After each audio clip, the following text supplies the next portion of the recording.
Assalamualaikum warahmatullahi wabarakatuh. Innal hamdalillah nahmaduhu wa nasta'inuhu wa nastaghfiruh. Wa na'udzu billahi min shururi anfusina wa min sayyiati a'malina. May yahdihillahu fala mudhillalah wa may yudlil falan tajida lahu waliyyan mursyida. Asyhadu an la ilaha illallah wa asyhadu anna Muhammadan abduhu wa rasuluhu la nabiyya ba'd. Allahumma shalli wa sallim ala hadzal nabiyil karim Muhammadin sallallahu alaihi wasallam wa ala alihi wa sahbihi ajma'in.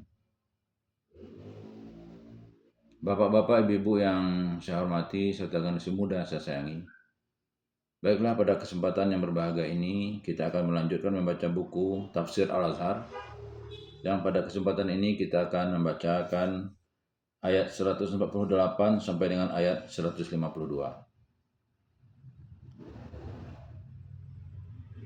A'udzu billahi minasy syaithanir rajim. Bismillahirrahmanirrahim.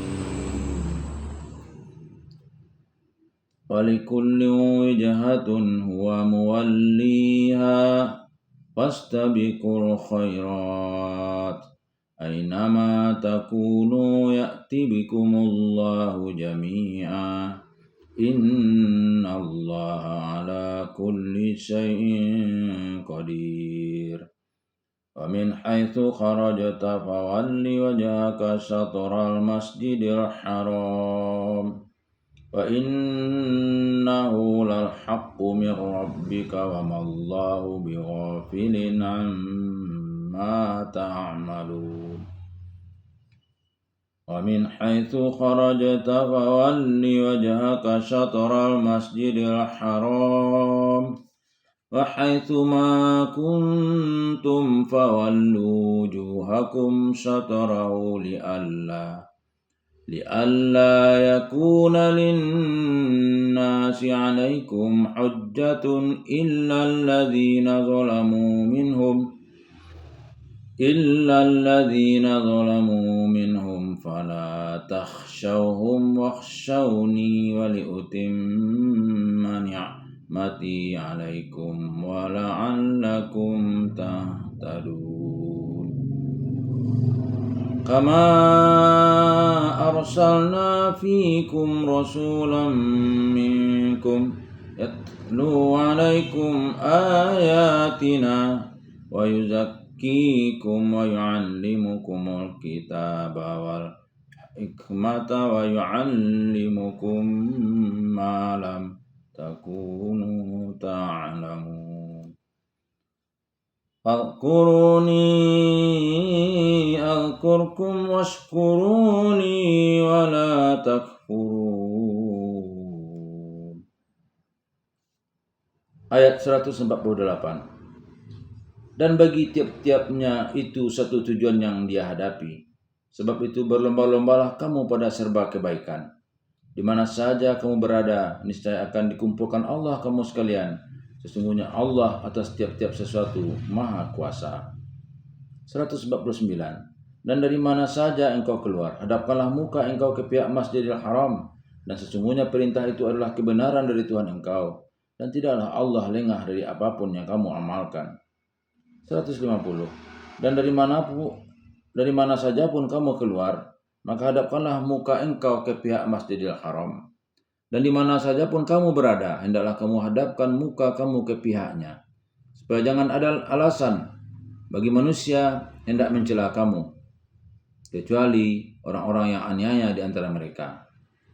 Maka janganlah kamu takut kepada mereka, dan takutlah kepadaku, dan aku sempurnakan nikmatku kepadamu, dan supaya kamu mendapat petunjuk. 151. Sebagaimana telah kami utus kepada kamu seorang Rasul dari kalangan kamu sendiri, yang mengajarkan kepada kamu ayat-ayat kami dan membersihkan kamu, dan akan mengajarkan kepada kamu kitab dan hikmat, dan akan mengajarkan kepada kamu perkara-perkara yang tidak kamu ketahui. 152. Maka ingatlah kepadaku, niscaya aku akan ingat pula kepadamu, dan bersyukurlah kepadaku, dan janganlah kamu menjadi kufur. Dari hal kiblat 3. Dan bagi tiap-tiapnya itu ada satu tujuan yang dihadapi. Pangkal ayat 148. Ayat ini adalah lanjutan dari keterangan tentang masing-masing golongan yang mempertahankan kiblatnya tadi.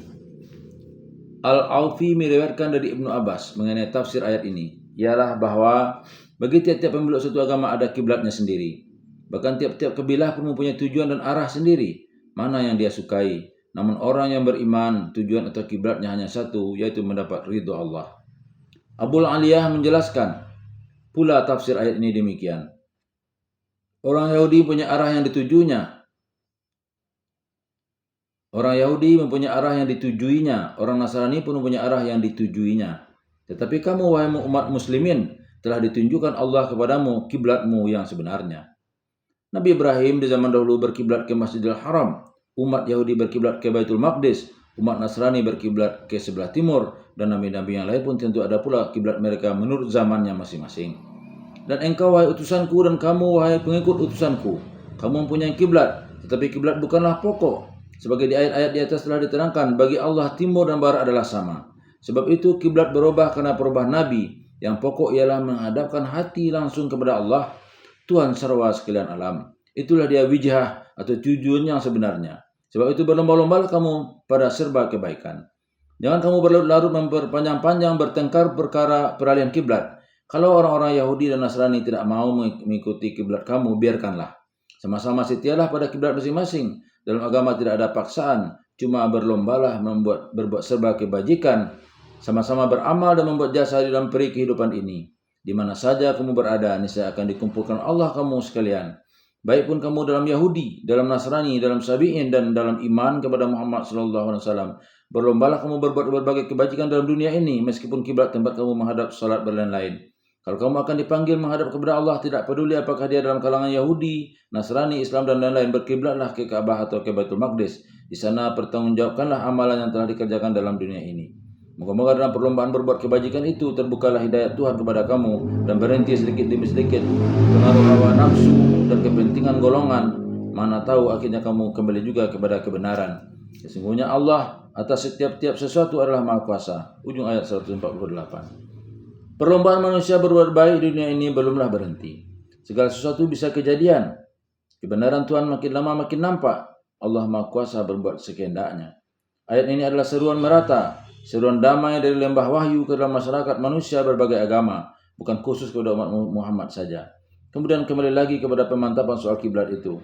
Dan dari mana saja engkau keluar, hadapkanlah muka engkau ke pihak Masjidil Haram. Pangkal ayat 149. Artinya, meskipun ke penjuru yang mana engkau menunjukkan perjalananmu, bila datang waktu sholat, teruslah hadapkan mukamu ke pihak Masjidil Haram itu. Ayat ini sudahlah menjadi perintah yang tetap kepada Rasulullah dan umatnya terus menerus di belakang beliau. Sebab itu ditegaskan pada selanjutnya.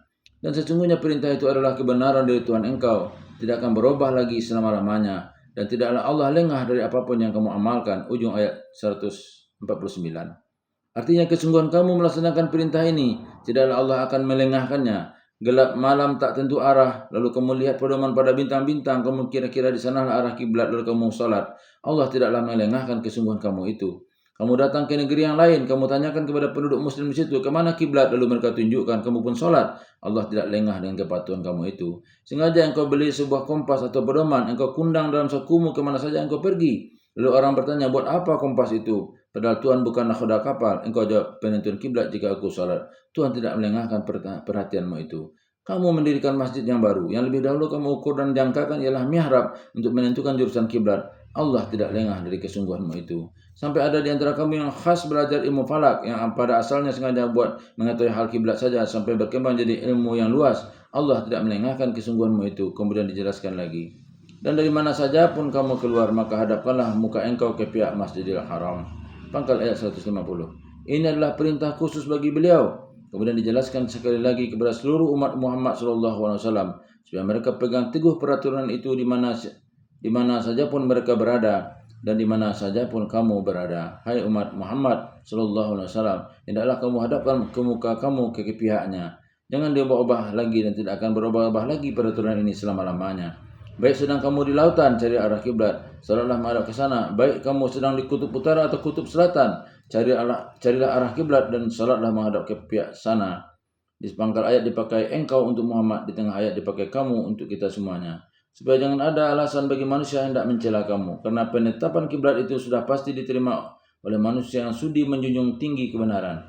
Sebagaimana tadi telah diterangkan, orang-orang yang keturunan kitab sudah paham akan kebenaran hal ini. Sebab rumah Allah yang pertama didirikan ialah Masjidil Haram di Makkah. Itulah mereka berkumpul tiap-tiap tahun mengerjakan haji, menjalankan wasiat nenek moyang mereka Nabi Ibrahim.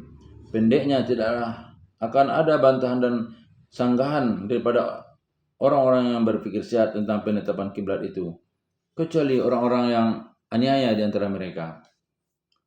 Maka janganlah kamu takut kepada mereka dan takutlah kepada aku.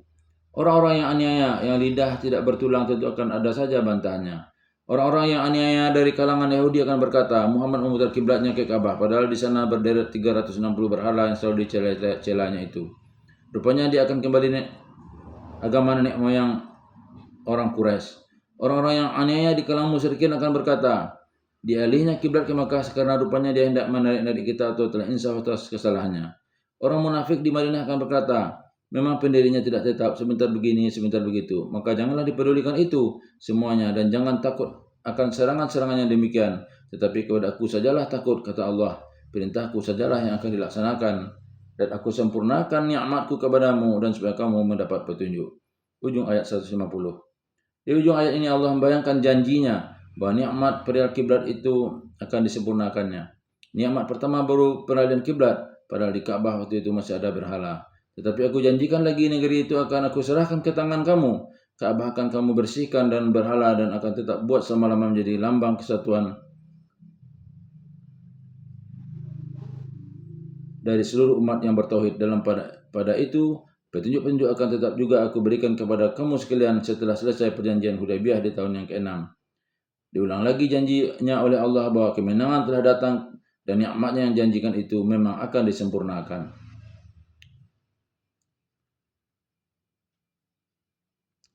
Lihat surah Al-Fat surah 48 ayat 2. Dan tahun ke-8 takluklah Makkah dan habislah berhala disebut bersih dari Ka'bah dan seluruh Masjidil Haram, bahkan dari seluruh tanah Hijaz, dan tegaklah agama Allah dengan jayanya. Maka ijma' sepahamlah seluruh ulama Islam bahwasanya salat menghadap kiblat Masjidil Haram adalah wajib. Cuma sedikit pertikaiannya menjadi syaratkah daripada sah salat atau tidak. Sebab pernah juga Nabi SAW bersama sahabatnya salat malam hari pada suatu medan perang. Setelah hari pagi kenyataan bahwa kiblatnya salah arah, maka tidaklah beliau ulang kembali salat itu. Adapun tentang tepat atau tidaknya penghadapan, hendaklah kita pahami bahwa agama Islam tidaklah agama yang memberati. Sebab itu maka pada ayat-ayat perintah kiblat itu disebut syatr yang kita artikan pihak. Maka tersebutlah sebuah hadis yang dirawikan oleh Al-Baihaqi dalam sunnahnya, hadis marfu. Baitullah atau Ka'bah adalah kiblat bagi orang-orang yang dalam masjid, dan masjid adalah kiblat bagi orang yang tinggal di tanah haram sekeliling Makkah, dan tanah haram Makkah adalah kiblat bagi seluruh penduduk bumi timurnya dan baratnya dari umatku. Dengan adanya hadis ini sudah mudah dipahamkan tentang arti satr yang diartikan pihak atau jurusan itu. Dengan demikian dapat pula kita pahami bahwa agama tidak memerintahkan kita mengerjakan pekerjaan yang berat, yaitu supaya dimanapun kita berada adalah selalu hendaklah tepat-tepatnya wajah kita menghadap Baitullah, karena demikian sangatlah sukar melakukannya. Asal sudah kena saja jurusannya sudah cukup. Dalam hal ini zon kecenderungan persangkaan sudah cukup untuk menentukan arah kiblat. Sehingga orang yang belum mengerti benar-benar di mana jurusan kiblat boleh menurut saja ke mana arah yang diberati persangkaannya. Tetapi suatu kemuskilan karena beragama hanya tersebab pusaka nenek moyang belaka telah terjadi pada bangsa Indonesia yang berpindah dan berdiam bertahun-tahun di Suriname. Ketika terbuka perkebunan besar di sana, pengusaha-pengusaha kebun itu telah membawa beratus-ratus kuli kebun dari tanah Jawa. Setelah mereka berdiam beranak cucu di sana, mereka mendirikan masjid tempat mereka sholat. Tetapi kiblatnya mereka hadapkan ke barat, sebab masjid-masjid di tanah Jawa menghadap ke barat. Padahal oleh karena letak mereka lebih ke barat dari jurusan Makkah, niscaya kiblat mereka yang sah ialah menghadap ke timur. Dan umumnya masyarakat yang mula-mula datang itu bukanlah orang-orang Indonesia terpelajar. Setelah ada yang datang kemudian yang jauh lebih cerdas, mereka pun menyalahkan kiblat menghadap ke barat itu. Teguran ini rupanya menimbulkan perpecahan sehingga ada masjid yang berkiblat ke jurusan barat dan ke jurusan timur. Menurut kabar terakhir yang kita terima di sana, kian lama kiblat ke barat itu kian surut jumlahnya karena sudah banyak yang cerdas dan ada yang telah naik haji ke Makkah. Selanjutnya Tuhan bersabda, sebagaimana telah kami utus kepada kamu seorang rasul di kalangan kamu sendiri. Pangkat ayat 151. Tadi Tuhan telah menyatakan bahwa nikmatnya telah dilimpahkan kepada kamu. Sekarang kamu telah punya kiblat yang tetap. Pusaka Nabi Ibrahim sebagaimana umat-umat yang lain pun telah punya kiblat. Ini adalah suatu nikmat dari Allah. Dan berlombalah kamu dengan umat yang lain itu menuju kebajikan di dunia ini. Dan kamu tidak usah takut-takut akan gangguan dan kritik, baik dari Yahudi atau dari orang-orang yang masih jahiliyah yang akan mencela perubahan kiblat itu dengan caranya masing-masing karena safih, yaitu bercakap dengan tidak bertanggung jawab. Dan Tuhan pun telah menjanjikan pula bahwa nikmat ini akan disempurnakan.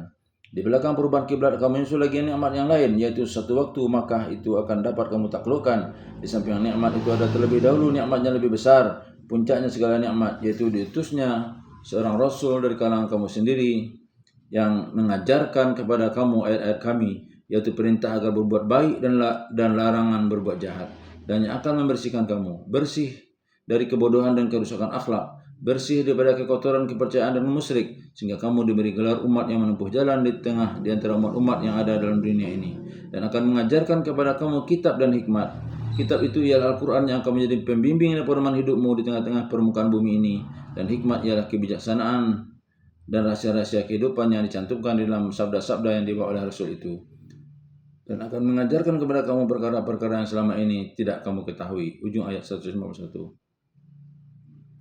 Dalam ayat ini diterangkan bahwa peralihan kiblat adalah suatu nikmat, tetapi nikmat ini kelak akan disempurnakan lagi. Tetapi di samping itu sudah ada nikmat yang paling besar, yaitu kedatangan Rasul itu sendiri yang berpegang teguh kepada ajaran yang dia bawa. Derajatmu akan lebih baik lagi dari lembah jaliah dan kegelapan kamu dinaikkan ke Tuhan ke atas martabat yang tinggi dengan ayat-ayat, dengan kitab, dengan hikmat. Dan tidak cukup hingga itu saja, bahkan banyak lagi perkara-perkara yang tadinya tidak kamu ketahui akan kamu ketahui juga berkat bimbingan dan pimpinan Rasul itu. Maka banyaklah soal-soal besar yang dulunya belum diketahui kemudian jadi diketahui berkat pimpinan Rasul. Ada yang diketahui karena ditunjukkan oleh wahyu ilahi, seumpama kisah nabi-nabi yang dahulu dan umat yang dibinasakan Tuhan lantaran menentang ajaran seorang Rasul. Dan ada soal-soal besar yang diketahui setelah melalui berbagai pengalaman, baik karena berperang ataupun karena berdamai. Dan diketahui juga beberapa rahasia yang hanya diisyaratkan secara sedikit oleh Al-Quran. Lama kemudian baru diketahui artinya. Bernabi, berquran, berkiblat sendiri yang tertentu, kemudian disuruh berlomba-lomba berbuat kebajikan, dan tidaklah boleh takut atau berjiwa kecil menghadapi berbagai rintangan dan halangan. Dengan beginilah akan kamu penuhi tugas yang ditentukan Tuhan sebagai umat yang menempuh jalan tengah. Dengan ini telah timbul satu umat dengan cirinya yang tersendiri untuk jadi pelopor menyembah Allah yang Esa. Ada orang yang hendak mencoba menimbulkan keraguan orang yang bukan Arab daripada isi ayat ini, karena disebutkan bahwa Allah mengutus seorang Rasul di antara kamu. Kata mereka, ayat ini menunjukkan bahwa beliau hanya diutus kepada orang Arab, sebab yang dimaksud dengan kamu di sini ialah bangsa Arab. Penafsiran seperti ini salah ataupun disalahartikan. Kalau dipahamkan secara demikian, tentu batalah maksud ayat-ayat yang lain yang mengandung seruan kepada Bani Adam atau kepada Al-Insan atau kepada An-Nas. Tentu batal pula ayat-ayat yang menyatakan bahwa Nabi Muhammad SAW diutus Tuhan adalah untuk rahmat bagi seluruh alam, rahmatan lil alamin. Tentu orang-orang yang sebagai Suhaib yang berbangsa Rum atau Salman yang berbangsa Persia tidak akan menyambut seruan ini. Dan tentu Abdullah bin Salam orang Yahudi atau Tamim Ad-Dari dari Adi bin Hatim orang Nasrani tidak masuk Islam. Yang dimaksud dengan di antara kamu di sini bukanlah di antara orang Arab saja atau di antara Quraisy saja, melainkan lebih luas, yaitu mengenai manusia seluruhnya. Nabi Muhammad SAW diutus dalam kalangan manusia dan dibangkitkan di antara manusia sendiri. Bukan dia malaikat yang diutus dari langit. Dengan sebab beliau diutus di antara manusia, maka mudahlah bagi manusia meniru, meneladani sikap beliau. Maka ingatlah kepadaku, saya aku akan ingat kepadamu. Pangkal ayat 152. Diriwayatkan oleh Abu Shaykh dan Ad-Dailami dari jalan Jubair, diterimanya di Ad-Dahhak bahwa Ibnu Abbas menafsirkan demikian. Ingatlah kepadaku wahai sekalian hambaku, dengan taat kepadaku, niscaya aku pun akan ingat kepadamu dengan memberimu ampun. Dan ditambah pula tafsirnya oleh Abu Hindun Ad-Dari yang dirawikan oleh Ibnu As-Sakir dari Ad-Dailami dan menurut sebuah hadis, maka barang siapa yang ingat akan daku dan diikutinya ingat itu dengan niat taat, maka menjadi kewajiban atasku membalas ingatnya itu dengan mengingat pula dengan jalan memberikan ampunan. dengan jalan memberinya ampunan. Dan barang siapa yang sangat ingat kepadaku, tetapi dia berbuat durhaka maksiat, aku pun akan mengingatnya pula dengan menimpakan ancaman kepadanya. Dan bersyukurlah kepadaku dan janganlah kamu menjadi kufur. Ujung ayat 152. Bersyukurlah atas nikmat-nikmat yang dilimpahkan, yaitu dengan jalan berterima kasih dan mengucap syukur. Ucapan itu bukan semata-mata dengan mulut, melainkan terbukti dengan perbuatan. Karena suatu nikmat apabila telah disyukuri, Tuhan berjanji akan menambahnya lagi. Dan janganlah sampai berbudi rendah, tidak mengingat terima kasih. Tidak syukur atas nikmat adalah suatu kekufuran. Kalau nikmat yang telah dianugerahkan Allah tidak disyukuri, mudah saja bagi Allah mencabutnya kembali dan menghidupkan kita dalam gelap. Meskipun Rasul sudah diutus, ayat sudah diberikan, Al-Quran sudah diwahyukan, hikmat sudah diajarkan, dan kiblat sudah terang pula, semuanya tidak akan ada artinya kalau tidak ingat kepada Allah atau zikir dan bersyukur. Orang yang tidak mensyukuri nikmat Tuhan yang terhadap, tidaklah akan merasakan nikmat Islam itu sendiri. Maka zikir dan syukur adalah dua pegangan yang banyak dia terangkan dalam Al-Quran dan Sunnah Rasulullah Sallallahu Alaihi Wasallam. Billahi taufiq wal hidayah. Wassalamualaikum warahmatullahi wabarakatuh.